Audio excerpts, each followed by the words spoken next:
Welcome back to another episode of Inboxing. I'm Hillel Berg, your host. Today we have a very special guest, a long veteran of the email community. I'd say one of the founders, maybe. And she's been for about 20 years now. So it's really special. And she's recently written a book, which is a bestseller on Amazon. And it's not so surprised because she's been also a teacher. So teaching email. She knows how to really do it all. So without any further ado, please welcome Kath Pay. Kath, welcome to Inboxing. Thank you. Thank you very much for having me. And thanks for the lovely introduction too. Oh, for sure. It's we're really honored to have you here. So without any ado, you want to tell us a little bit about your story? Just a little bit about me and what I do. So yeah. So there it is. What got me into email marketing? It's a long story, so I'll try and keep it really short. But essentially, I was running a web design agency back in Australia, and we had a client who had a need for. We're talking 1998, right? So she had a she had a need for connecting with her database by email. So we actually, my team and I created the essence of what was to be EasyMail. And pretty soon we took over all of our clients onto it. We brought all our clients onto it. They all thought it was fantastic. And we went, oh, I think we're onto something here. So, and that's exactly what ended up happening. So EasyMail ended up taking over my web design agency. I couldn't do both. So I kind of fell into email, which, and yeah, so I never kind of thought I'd be here, or it was never a plan. I mean, gee, when I was in college, email marketing didn't exist.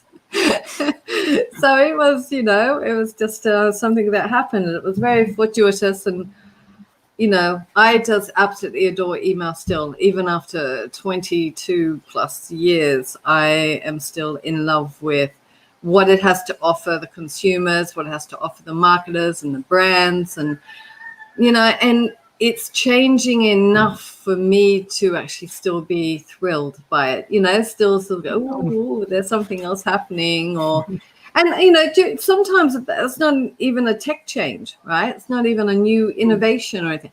It's how the consumers are actually using email. And that's right. Just their change and habits and everything. Because I've been through it all, through the time when email was unbelievable. It was so successful, and then the spammers clued onto it and went, oh, okay, we can make some money here. And so they went and made lots of money, and then suddenly email became equated with the word spam, so I'd say, oh yeah, go and introduce myself at a networking meeting. I'm an email marketer. Oh, so you're the spammer that sends me the stuff. And then so I worked on the DMA Email Marketing Council for over 10 years, and we really, really tried to sort of, overcome that issue. And I think, the whole industry did. And so now we're now seeing, it's in the golden period, because consumers love email, and it still is delivering the highest return on investment over any other channel. So that was me in a nutshell. Right. And just to draw on that a little bit, like I was talking yesterday to hopefully an upcoming guest, is Dan Orshinsky. And he was telling me, he introduced me. I didn't know about this thing. It was Substack? Are you familiar with this? No. But it's basically, it's all these independent writers, and they're doing newsletters, and they're, it's subscription service, basically a subscription service that, you find what you love. It's almost like podcasts. I feel like that's what's kind of happening now. Like all these daily email companies that are created to just send emails in a niche. Right. And gain popularity. And so it's amazing, this sort of resurgence, especially with COVID. And I noticed that there was an article in the New York Times even talking about the new social network, which is not really new. And it was saying about how email is having sort of a resurgence during COVID. So it's really, it's dynamic, and it's there's always new opportunities, and just, it's really such a wonderful channel, and I feel blessed that I'm part of it, and the community is wonderful, and just everything you said really resonated. Yeah. Let's move on. All right. So when you open your inbox, what makes your blood really boil? Okay, so I'm not that extreme, but um, I dislike the brand centricness of many of the emails that I see, and I think because of that, I actually feel more for the marketers and the brands themselves, because they're missing out on a trick. They're missing out on a huge opportunity. Um, the way, this is part of what I was saying to you about the changes within the consumers. Back in the old days, you could send out anything. We have a sale, or buy this, and people would buy it because it was novel, it was new, it was exciting, right? Whereas now they've got so much choice. And so you really, in order to stand out to the inbox, you need to be making sure that you are speaking directly to them and you are giving them the benefits, not just the facts of what it is. So it's a real simple thing. It's basically you take the item that you're selling, right? Say shoes, right? We have shoes on sale. Okay. And then you say, basically, and what you're basically doing is you're just wanting to convert it so that it ends up being, why should they buy it? Right? Right. Yeah. And so therefore, instead of saying, we have shoes on sale, you're actually converting it, flipping around from the consumer's perspective, because the consumer, like I said, we all know about the triage, right? We've all heard about the triage, how people go in, and we're all probably experienced it ourselves. We go through, we scan, we go, yep, delete, delete, delete. And then we go, okay, I'll look at that one now. I'm going to save those ones for later. I might highlight them, so we perform triage. And so that's when you need to really get their attention. And the only way you're going to get their attention is basically by actually speaking to them and their needs, as opposed to you and your needs. And I'm going to talk about this later on because it's in some of the other questions. For sure. Next question, you mentioned, you haven't really been sending emails for a while, but, maybe you could talk about something, a mistake that you've made, maybe even building your business, or, something related that could fit. Oh my goodness. Well, I've got a lot of business mistakes, that's for sure, but I think that's for another episode. Okay.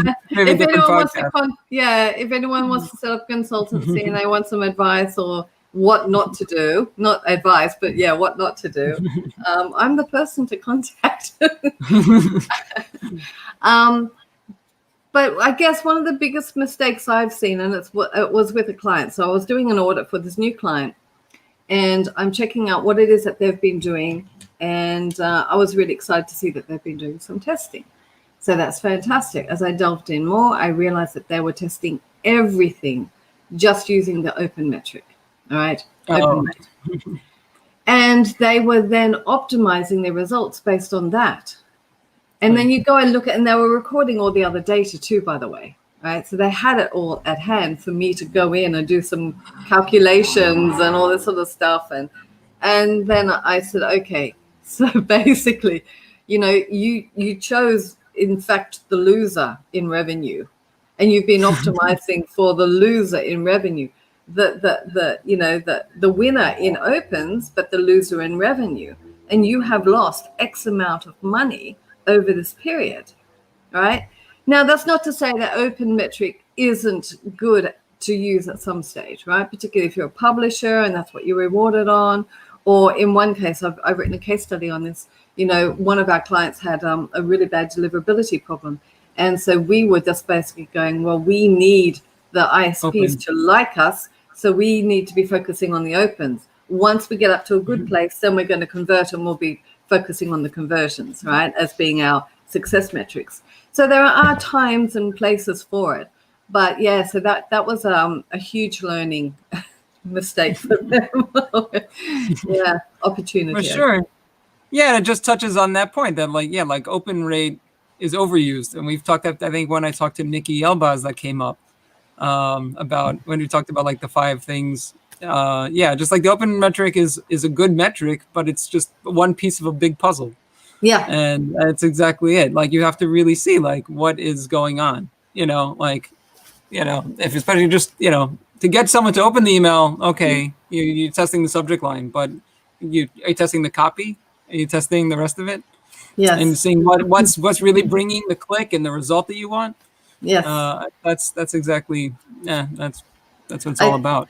I've been meaning to write a blog, and you're motivating me to do this now. And it's basically, you're going to hear about me, the word holistic, but basically, let's start reporting holistically. Let's start looking at all of them and seeing what they're delivering, because often you'll have little anomalies, right? And you go, what is causing that? Well, then you probably won't know the answer. You could guess. You could probably come up with some good, theories. Okay, let's go and create some hypotheses and then delve into that and find out exactly what it was that actually caused that anomaly. And is it just an anomaly? Because it could have just been an anomaly on that particular time, date, product and all the rest of it. Or is there actually something more to it? And if you see it happening a couple of times, there could be something more to it. So start looking and reading and I think that as email marketers, because we're so pushed for time, because we're on this kind of we're under budgeted, under resourced, all the rest of it, we don't necessarily delve into the data and our metrics and our reporting as much as we possibly should. And so I think because of that, then we don't get to take away the learnings that we could as well. So it's just a bit sad. Yeah. All right. So off the top of your head, what are Kath Pay's top 5 email marketing tips? Oh my goodness, this is probably going to take half an hour. Okay, no, I'll try and keep it quiet. Okay, so my top 5 email marketing tips. The first one would definitely be start with a strategy, and don't start with technology, and don't start with tactics. So don't sort of say, oh, okay, so I've read a blog and I'm going to start with a welcome campaign. I mean, that's a great place to start when you're doing your life cycle email marketing, programs.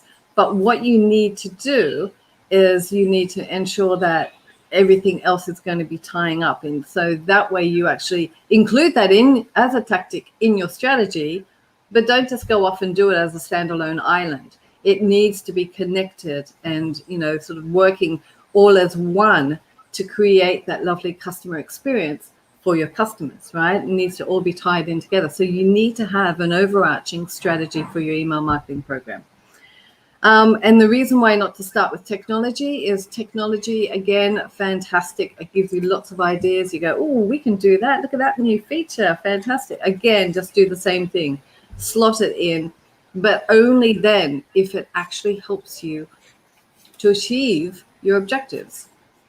There are lots of fantastic features in technology that you will get excited about. You sort of go, ooh, I can't wait to use that and everything.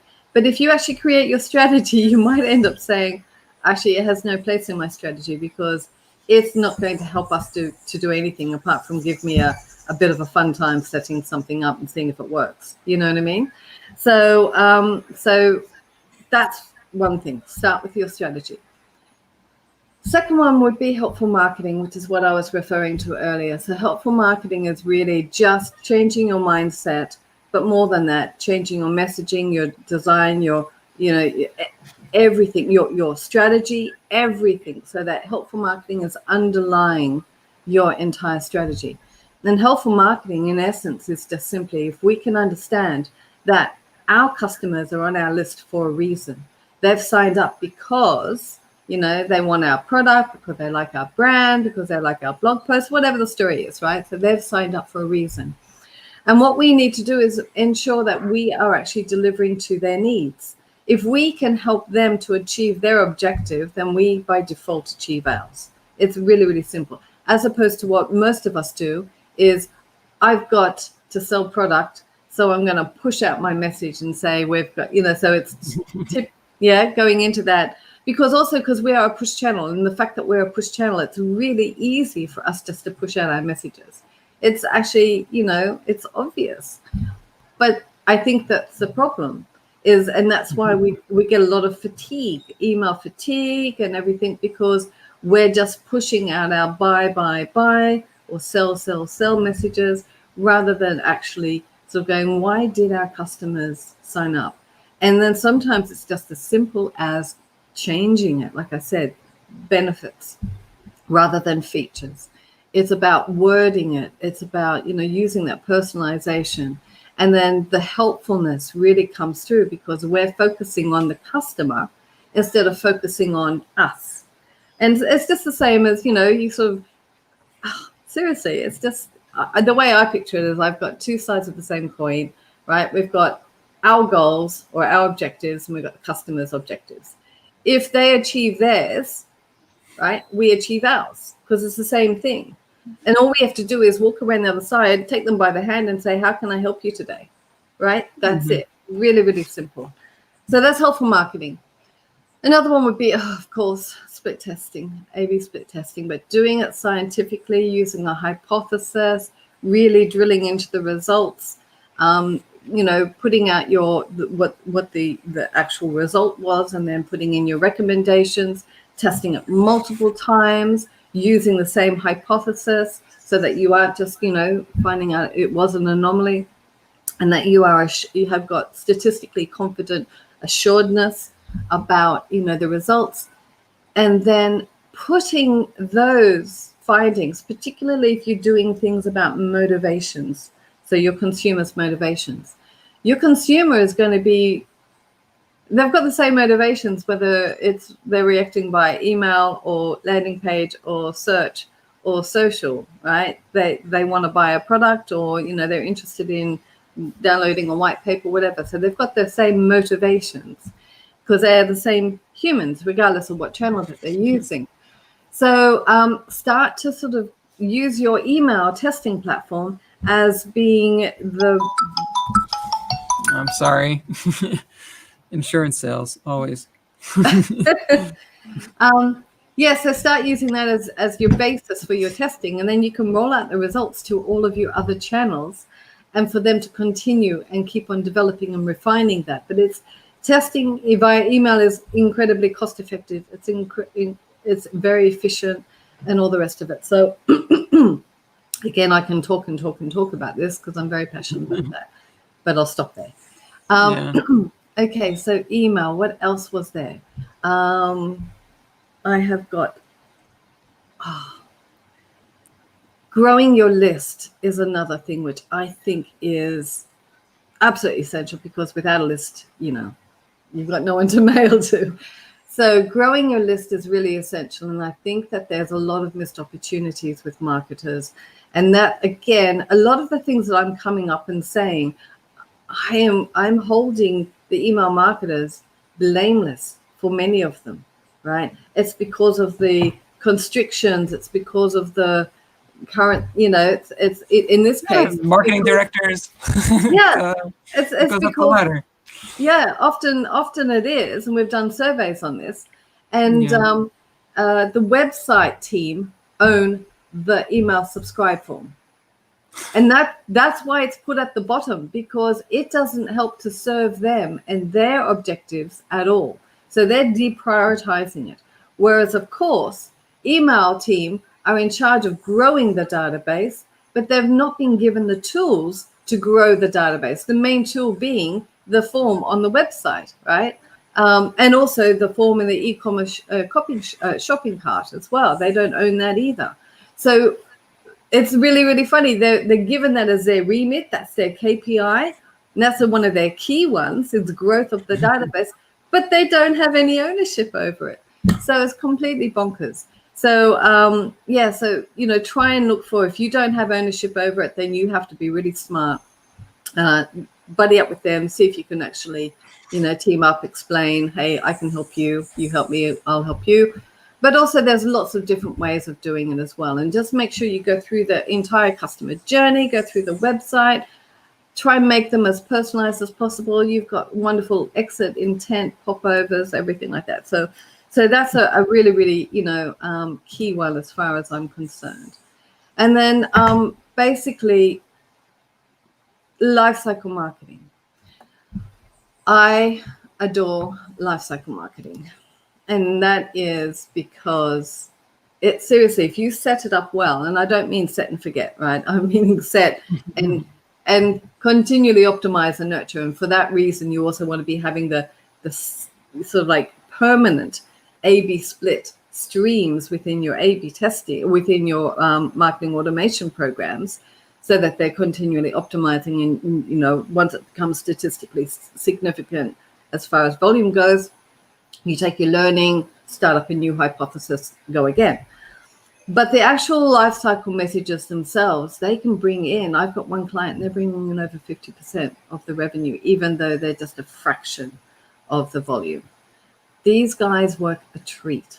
So, you know, and I do know that there's a lot of limitations or restrictions or challenges for email marketers to set these up, usually just because of that time constraints and lack of resources and budget and everything. But seriously, it will help.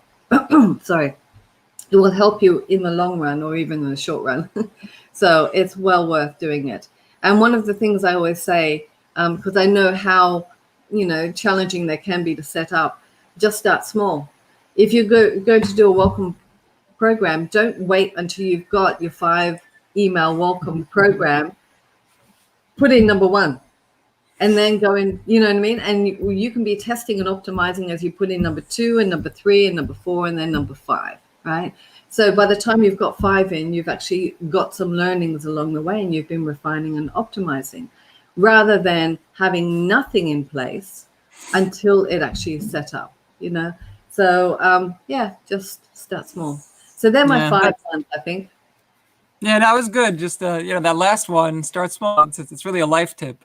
You know, you want to start running, run a mile. You know, run 10 meters. It doesn't matter. You know, do start very small. It's a very big you know, James Clear Atomic Habits. Start, you know, get in the mindset. Just start. Starting's the hardest part. Anyway, yeah. All right. The flip side of that would be, what would be the top, you know, pitfalls that everyone's fallen into? I think, again, what I was saying about what I don't like. Brand centric. Brand centricity. And that is a very obvious pitfall. That's an easy to fall into pitfall.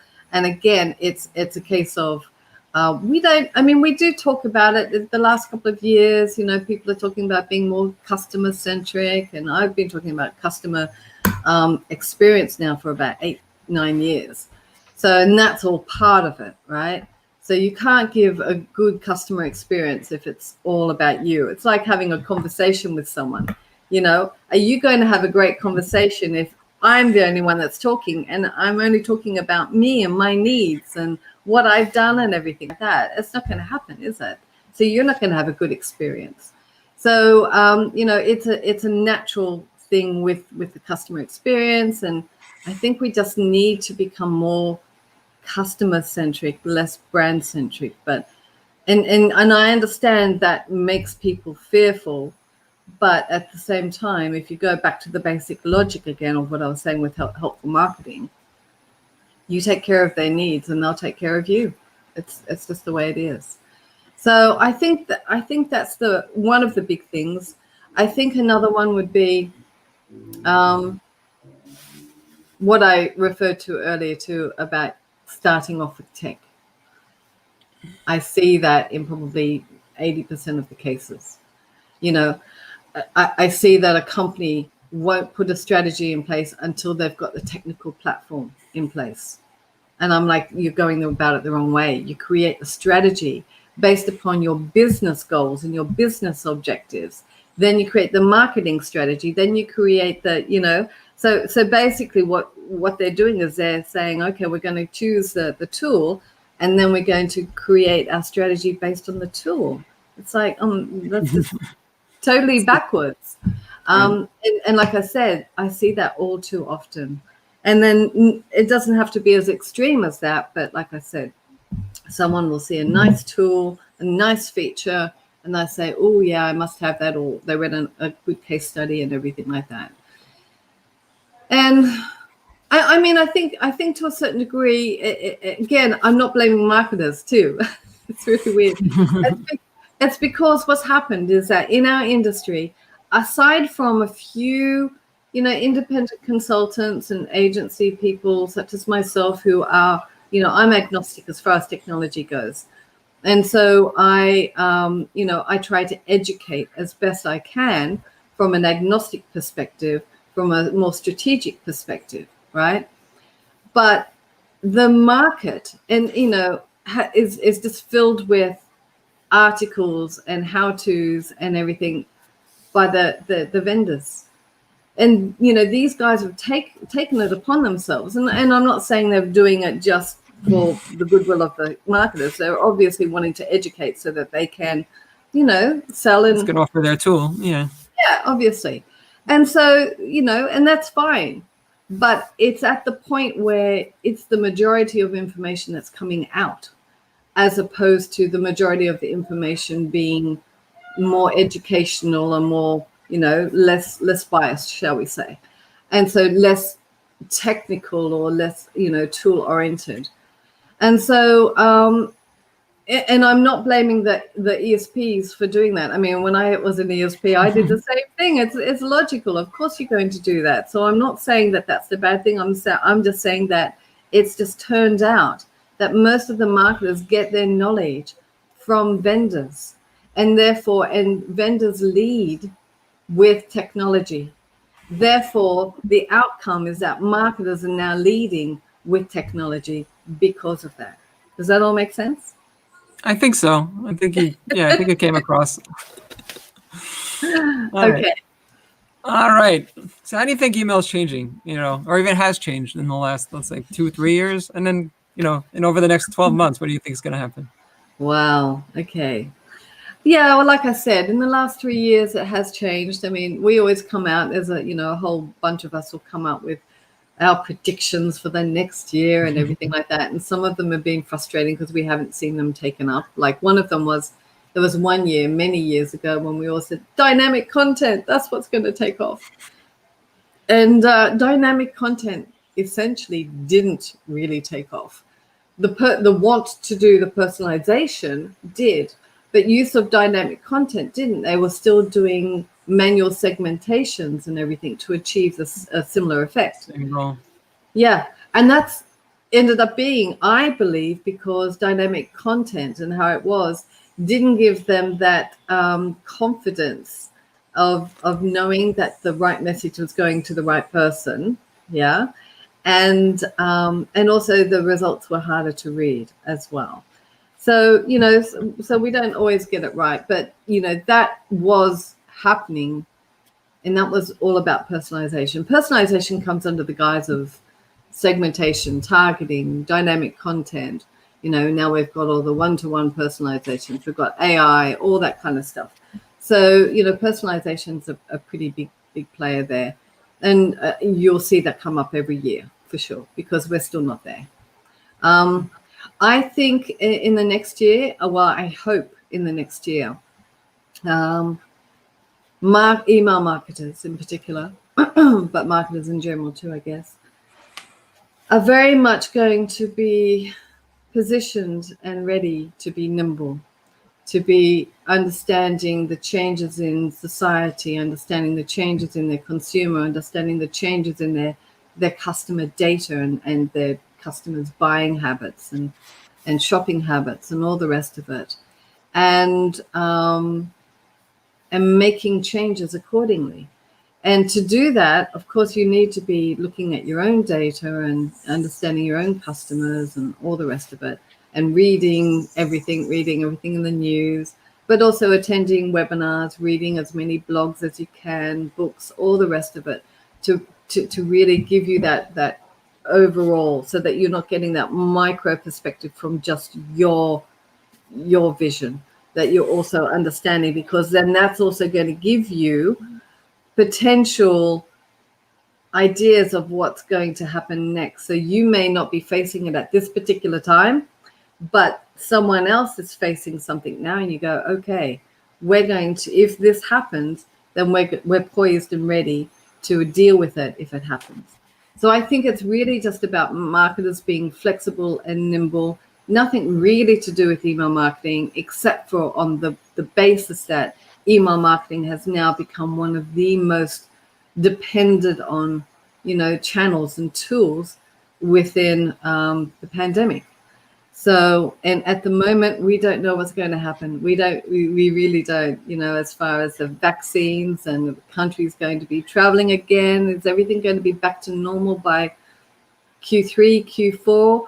Or no one knows anything.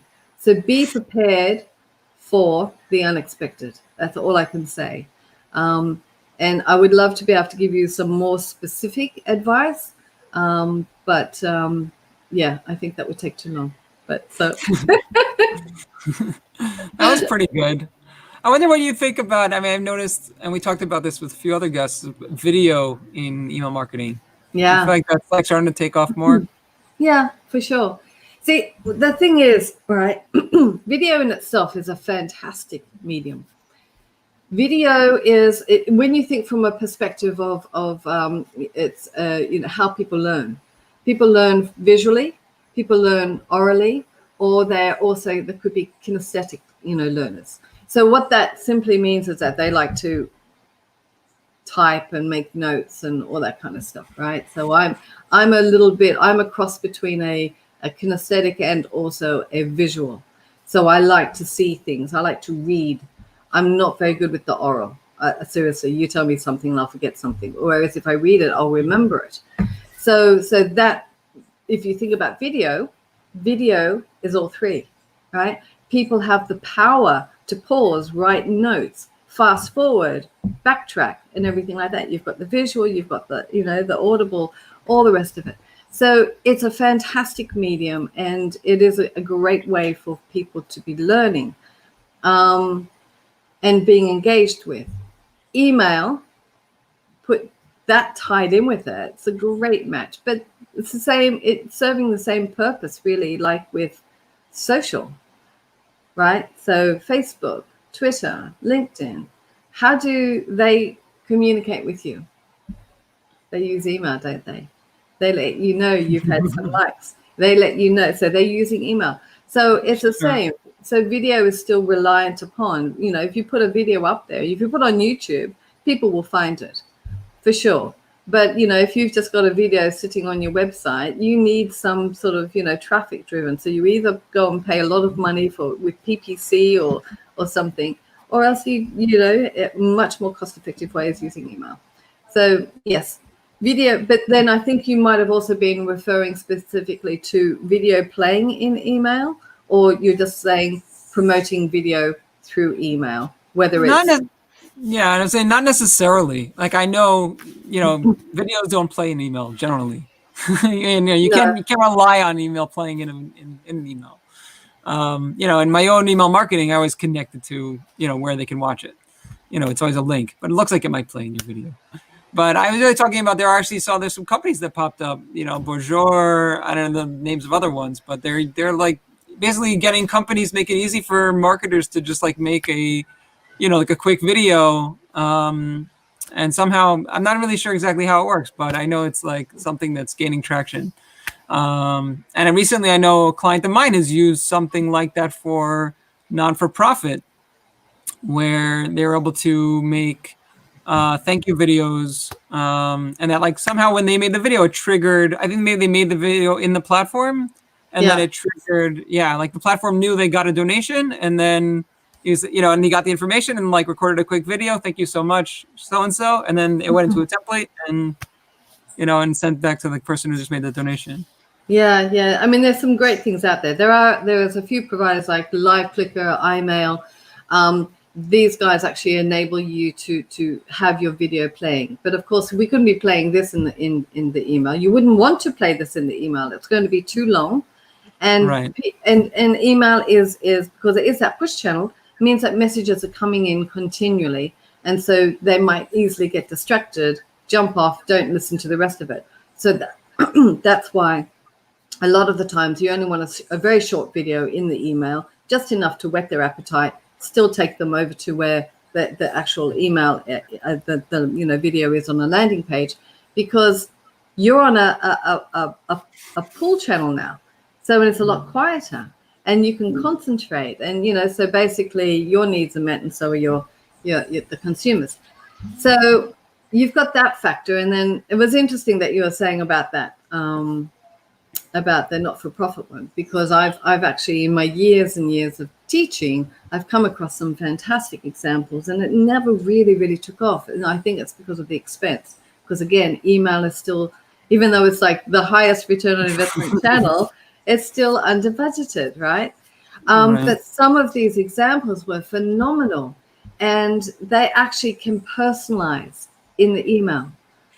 So how it's set up. So in that particular case, they could just have the person's name, and it's going to be maybe in a card or something that's in the video, and we thank you, and it comes through, and it's lovely, so that they're getting this lovely personalized video, which is specific to them, but of course it's automated. So yeah, and I'm looking to do that now for that client, because they don't have a welcome series yet, but they've been doing email for a long time. So I just came on. So I'm looking for a way we can do, like, just hold a sign, take that picture, and then put someone's name on that sign, like, thank you, Kath. There's quite a few providers out there that will make your life easy. And we were doing stuff like that in 2015. So I know in 2021 there should be a simple way to do that. For sure. All right, so for people just starting out, what would you say, like, what how should they get started? Okay, so starting out, I'm going to kick off with my number one tip was create a strategy. Sorry, but that's it. You need to create a strategy, because when you're creating that strategy, you're going to be able to go through and see everything from the big picture. You're going to go through and understand everything. You're going to be listing all of your objectives, all of your needs that you need to be meeting, right? And then it's going to be actually developing. And the whole idea with the strategy is that it's meant to be an ongoing, living, breathing document. That's, as you're amending and changing your program, it's also amending and changing, and it's feeding you with new ideas and everything. So it's definitely strategies, a big thing. And then, of course, get your tech in place. Depends on if you're starting up big or if you're starting up small, will depend on that. I mean, again, we could be talking for hours about choosing, a vendor. But essentially, my rule for choosing a vendor is go with what it is that after you've created your strategy, identify what you need, and then go and choose a vendor based upon that. Don't sort of go, oh, I think I'm going in 5 years' time, I'll be doing this. That's too far ahead. Look for up to 3 years. What is it that you think you're going to be able to do, right? And deal with that, because otherwise you could be paying a lot of excess, monies in features that you're not actually using. So and the way it is the big systems are more complex to use. Anyhow, the more complex the system is, I would love to say that there's an amazing system out there that is incredibly complex and easy to use. There isn't. There's a lot of mid players who are incredibly advanced and very, very easy to use. And I'm a huge fan of those. And I personally would much prefer to ride one of those out as far as I could until I had to go for the big players. Yeah. I hear that. What opportunities do you think marketers are missing out on when it comes to email? Okay, so what opportunities? I think, we've driven the brand-centric bit to the ground. So, but I think, and also the A/B testing, huge missed opportunity, because the most people that I know, if they are doing A/B testing, they're doing subject lines only. They're using their platform, and it's basing it on the open rate. Again, go in and have a look and see if that's actually the metric you want to be using. I have done hundreds of tests on this, and on no occasion have I found that it actually delivers higher conversions. It delivers higher reach, higher opens, hence the name, right? But if you're actually wanting conversions, not always. So just go and make sure that basically your success metric needs to map back to your objective, right? Just keep that as a rule of thumb. So yeah, A/B split testing. They only do the subject lines, and if they do it, they don't do it without with a hypothesis. You know, there's lots of missed opportunities there, because if you think about it, this year and last year, I think this is going to be a year of learning. That's it. Learning about our customers, learning about how they're changing and everything. And one great way of doing it is, besides observing and drilling into the data, is actually doing tests. So you know, be prepared to do that, and that way you won't be left behind. And also be prepared to these tests are not just for survival for this year, but also understanding that the world's going to change after the pandemic. How we do many things will be different, including shopping. So you know, a lot of the things you're finding out could be not just for this year, but for the future as well. So it's well worth doing an A/B split test, or 50, to find out. For sure. Yeah. What other opportunities? Like I said, I think about the missed opportunity with ownership of the forms. Missed opportunities with personalization. Again, I think it's one of these things with personalization. We're all sitting there. And the weird thing with personalization too is that we want to do personalization. It's kind of like, okay, I get that, but why do you want to do personalization? And so you need to drill down into it, right? And personalization, the reason why most people want to do personalization is because they want to increase the revenue, right? And why does that increase the revenue? Because they're actually enhancing the customer experience. That's it. So that's really what they want to be doing. I want to increase the customer. So in your strategy, you'd put one of your objectives to increase the customer experience, right? To enhance it. And then one of the tactics would be to use personalization. Yeah. Or that could be, you know, the strategy. And then one of the tactics could be more specific about how to actually do it, whether you use technology or not. And so I think a lot of us are sitting there and we're waiting. One, we don't have time. We don't have the data, because everyone's thinking we have to be personalizing based on informed data, which is the data that the customers give to you, which is totally wrong. You don't need to. That's nice. You can use layered data for personalization. But, you know, behavioral data is fantastic. And behavioral data is easy to use, particularly when you are using dynamic content, or, you know, Right. or your life cycle marketing ones, or, you know. Yeah, I'm just saying that the platforms, you know, connect, you know, often with a plugin. And when you have your website connected with your, you know, with your email marketing platform, there's, you know, opportunities galore. Real time, relevant personalization. It's easy to achieve with one of those third-party suppliers, and you don't have to worry about your database. You don't have to, you know, it's easy to do.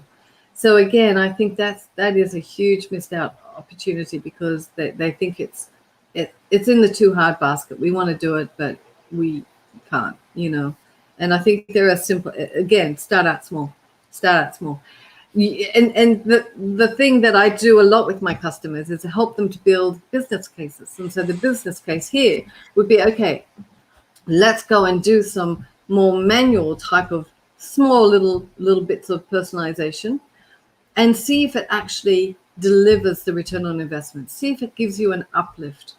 If it does, you've now got a business case to go and ask for more funding, you know, so more budget, because and then you can actually go and say, we predict we're going to get X amount more revenue because of this particular functionality or this tool or something like that, or because we need an extra team member.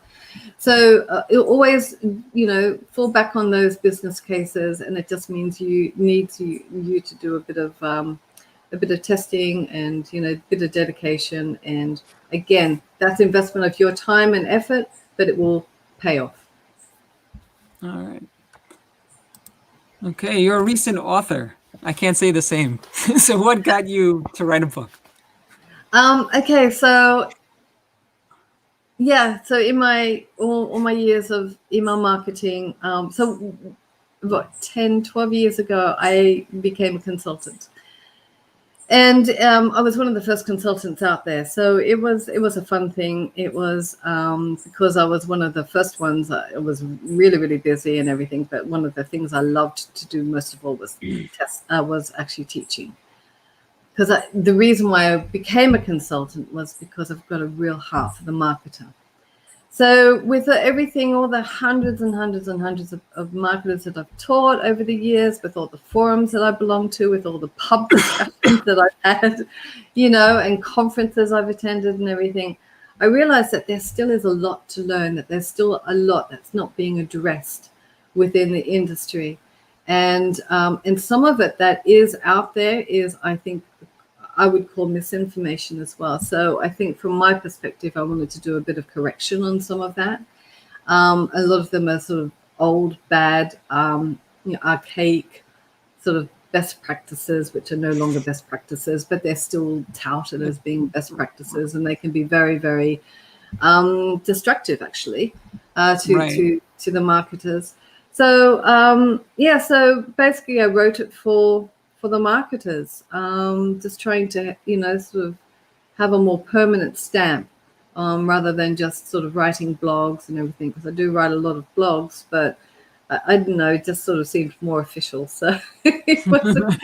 And also everyone kept on saying, when are you writing your book? So I'm like, okay. So but that wasn't the main reason. I wasn't being peer pressured into it.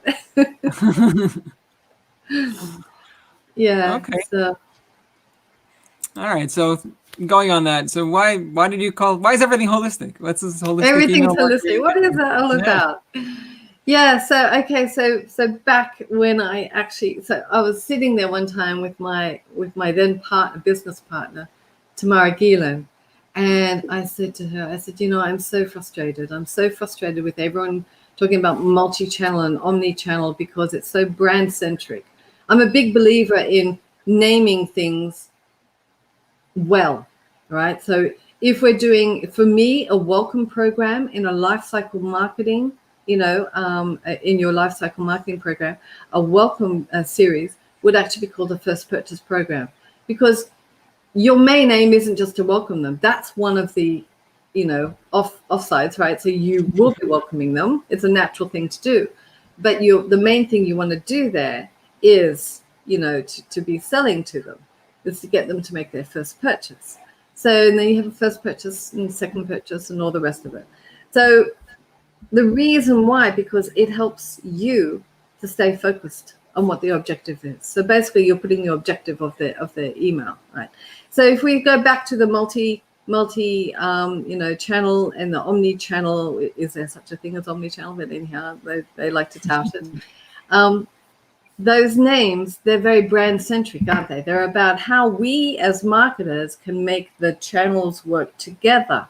The consumer isn't in that picture at all. It's all about we, the brand. It's about, our messaging and everything. And that was incredibly, not offensive to me, but I'm just going, that's just wrong. So I went, okay, we need something that involves the customer, the consumer, because that's what we really should be focused on. And so in Australia, I'm Australian, and over there we have most of our GPs, or a lot of our GPs, are also holistic practitioners as well. So you can go there and they might give you a few, home remedy drops as well as a prescription, or instead of a prescription or something.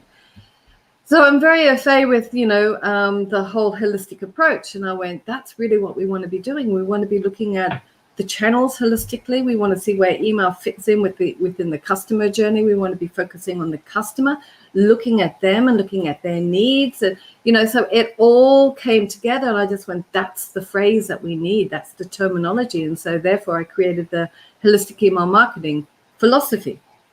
And that's what underpins the book, hence the name. So essentially I called the consultancy and the book after the philosophy, not the other way around. But that's really what it's all about. It's the holistic approach. It's huge. That kind of testing, A/B testing approach that I've said, and that we share the findings out across other channels. We call that the holistic testing approach as well. So it's like everything. because a lot of what we do, like I said, we're focused on emails. And emails can make us, if we only focus on the email, and we understand, the majority of the time, we're not actually getting our conversions from the email. Email is still just the driver of traffic to the landing page where the conversions happen. But how many email marketers do you know actually have permission or have the ability to do the landing pages as well? We're still talking the minority, right? So most of them will just be taking them to a landing, to a product page or something like that someone else has gone and done. And this is where we can start to get really disjointed with our email marketing, because we've refined our email and we've tested it and lovingly changed it and amended it and everything. So it's a work of art. It's beautiful. And it's getting great open rates and everything. And then we go and take them to this landing page or product page or something, and there's no continuity there whatsoever. So there's a huge disconnect. And then we actually find out that it's not converting. And that's because of the disconnect. And so the holistic side also takes care of that whole customer journey as well, making sure that we are going all the way through that journey with the same messaging and the same, visuals and all the rest of it, and making sure that that is an optimized experience. So holistic email marketing is much, much more than email marketing. It really is just all about the customer journey using multiple channels. But we call it email marketing because I love email marketing. And email is the backbone. It's the channel that keeps on bringing the customers back again. And it's a customer service channel. It's the one that's there. And, despite what anyone says, it's not going away anytime soon. Right. Are there specific channels like you find that email pairs well with? Like you talk about being holistic. So does that mean like they like something on Facebook, they get an email about that, or yeah, I mean, yes, you can make the channels work together like that if you want. I personally like to use them for different purposes. So, but that again will depend on, that will vary according to the business and their objectives and their audience and their products and everything like that. So there isn't just here is one formula. This is what you do with email and social, and here's another formula. This is what But things like what is exciting, which is very irregularly used or rarely or if ever, other than me. is using keywords and PPC terms on your landing pages, right? And connecting that with your nurturing. So this is great for B2B. This is great for, I actually did this with, the example I tend to use a lot is, things like Dyson, and they've got a business is there and they're wanting to put them in all of their bathrooms, their hand dryers or something like that in all of their bathrooms. And what they do is they do a search term and they just go hand dryers, right? So because they're just literally starting out, they don't know anything yet. They just know I need hand dryers. And so that's a very top of funnel search term. So then you create a landing page with hand dryers and some other top of funnel search terms. And so people will go there, they'll click on either a PPC, or you could do it with your organic search as well. And it goes there to that page. And then when they go and say, oh, I want to find out more, then you take them on a complete and utter top of funnel, mid funnel, bottom funnel, nurturing, sort of series, right? So you're educating them through email. Now, however, if they come through and they give you a midterm, sort of a mid-funnel term, keyword, then they're going to take them to the mid-funnel optimized page, and then you're just going to take the mid-funnel through to bottom funnel. And if it's a bottom funnel one, key phrase, then you just do that. So what that means is that you're actually going to you're personalizing their nurturing, and and you're actually quickening up the speed, because it means that the bottom funnel don't have to go through all this information that they're just interested in.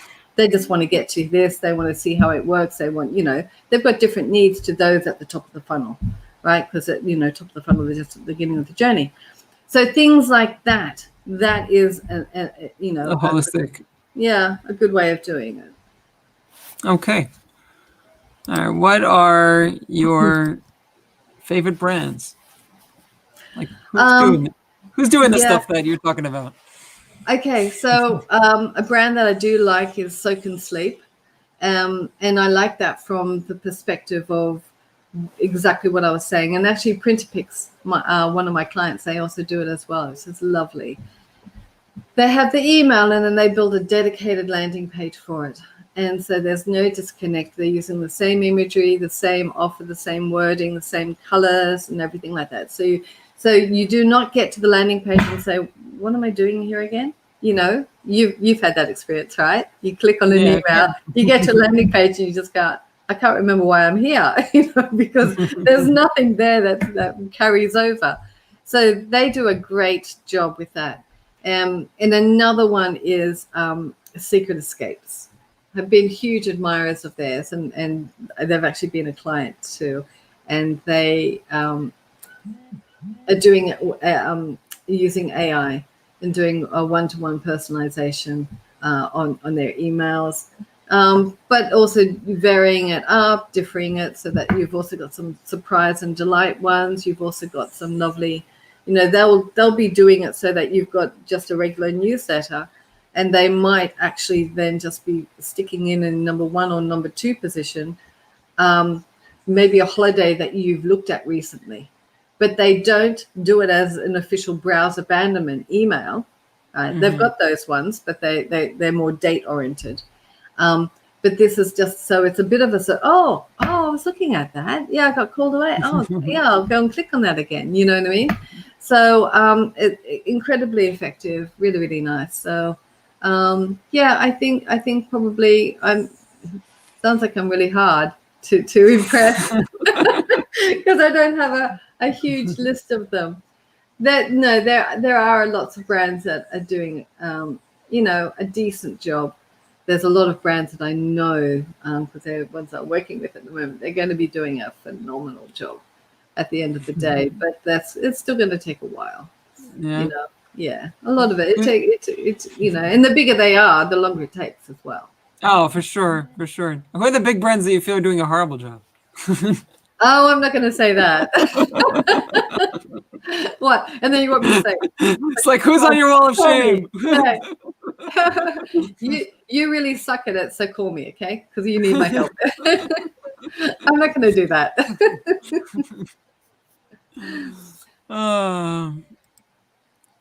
We did this already, right? Yeah, we did. We definitely did that already. Okay. Yeah. All right. Well, life cycle marketers, life cycle. Okay. What do you call them? Life cycle? Life cycle, yeah. So life cycle. Yeah. Life cycle. Okay. So what are your favorite ones? Like. Ooh. So, okay. I love them all. And the reason why I love them all is because they not just because of the success that they are, but the reason behind it is because they're a great experience for the customer as well, provided you do a great job, right? They're innately timely, because most of these ones are actually triggered by something the customer has or sometimes hasn't done. And so they're often timely. They're incredibly personalized, even if you don't actually put a product in or a reference. Just the fact that you're emailing them about that particular, timing or something is very, very personalized. And at the end of the day, if you think about it, they're innately helpful. So most of them are there, and they're coming under, and I don't want to say guise, because guise leads to people possibly thinking it's trickery, and it's not trickery. But the obvious one is, of course, abandoned cart. It's hey, you left something behind. Was there a problem? Can we help? Here's our customer service number. Or if you just got called away, here's your your card. Just one click away. Great customer service, great customer experience, easy as, and incredibly helpful. Right. One of the ones I really like, though, is the price drops. I get excited about them. So they could be, so this is again e-commerce, right? But it doesn't have to be, it could be a B2B. But with e-commerce, a lot of the e-commerce sites have got, your favorites list. And so you kind of put them as your wish list or something like that. You go and put it up, and then they can be sending you a price drop. Hey, we know, this is like on this your product. wish list. Exactly. Or that they saw that you browsed it, that you looked at it, maybe you had added it to the cart, but you took it out, whatever. And so they're sending you and saying, hey, we know that you've had your eye on this. It's now on sale, Right, for sure. How lovely is that, So. Uh-oh. Kath is frozen. Kath might have lost internet. We're going to give her a few minutes to maybe come back. If anyone has questions. Sorry about that. That's all right. We're living in a Zoom world where things like this happen. Can you hear me? Kath? Oops. You in there?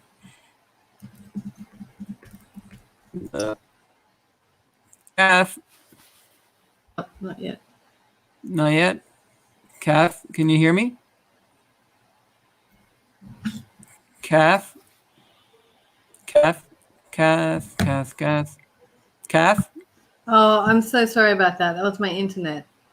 Okay, yeah, I know, but can you hear me? I can hear you. Can you hear me? Oh, good. Yeah, we hear you fine. Yeah, I mean, it just paused for about 10, 15 seconons. Yeah, but we're good again. Okay. Okay, I'm so sorry about that. That's all right. All right. I think we covered that one. I'm not sure, but I think so. I was talking about automations are awesome. Automations are awesome. Any company that's not using automations is just losing money on it. Yeah. And that's it. Yeah. All right. I think this is our last question, and then you can freestyle if you want. Okay. Okay, WhatsApp for business versus email marketing. So we've been here many times. We had Facebook Messenger, we've just had, how many ones have we went, they're going to kill email marketing? And they haven't. They still, some of them have disappeared, some of them have survived, but none of them have taken over email marketing. I think all different channels. I mean, we had it with social. Social's going to kill email. It's like social and email work really well together. They're not going to, one's not going to kill the other. And I think what happens is that over time, they end up, their strengths just come forth, and you end up finding out, oh, so this is really good for, So I think, as far as WhatsApp goes, everyone goes, great, we've got direct, access to the person. We can send really personalized email messages to them and everything. And I think, WhatsApp certainly has proven itself in my books as far as customer service goes. I think it's a great customer service tool. I chat with, Sky in the UK, Virgin Airlines, so it's kind of like, really, really excellent. Yeah, Ministry of Health, with Corona issues, Corona WhatsApp, You're right. So, but as far as marketing goes, people have privacy issues with emails, marketing emails, promotional emails in their email inbox. Hence why Gmail and Yahoo and all the rest have created those tabs, so that you've got that separation for the one-to-one personalized, I know you and I'm getting a message directly from you, versus the marketing ones, because that's what people want, right? The consumers have basically said, this is how it works. Well, this is what we would ideally like. WhatsApp is even more of a personal inbox than email. It's on your, it's so it's more of a one-to-one. So I just don't know. So I will be watching it. I will definitely be watching it, because I'm not going to sort of go, oh no, that's crap, and toss that aside or anything like that. Definitely be watching it and see if it can work in. If it does do anything, it will be working in conjunction with email. I'm sure of it. Who there reads, you can read a long email, but are you going to read a long WhatsApp message? No, it's still going to be there to get your attention, and to sort of whet your appetite rather than give you, complete and utter lots of information. So who knows? But yeah. All right. Final thoughts. Oh my goodness. You shouldn't we've do come that to to the me. end. You shouldn't let me freestyle. I could be here for another 2 hours. You can make it like, I forget which program it was, but it always ended with like, I think it was, I grew up in America, so at Dateline, I don't know, I think at Dateline in Australia also. Really? I think it was Dateline. Yeah, one of them ended our final thought for the day. It was always like, it was an actual thought. It wasn't like, a few hours. It was okay. Yes, just one thought. Okay, limit just one thought. Yeah, or just two. Yeah. one thought. Okay. Yeah. What do you want to leave us with? Yeah. So so one of my one thought then, I guess, is because we're all still very, very. I mean, as a consultant, I'm getting lots of inquiries, so I can see that this year everyone is really wanting to get their heads together, get their plans together, make it all happen for 2021. A lot of people still don't know what is actually happening. I know that a lot of brands are struggling, and other brands are like exceeding their goals. They're doing really, really well. So I think my main takeaway here then is to be staying alert, staying aware, being as proactive as possible, but also being reactive.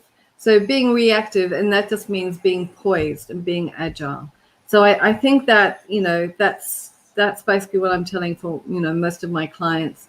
Most of, everyone that I speak to is reiterating as well. So it's really just a case of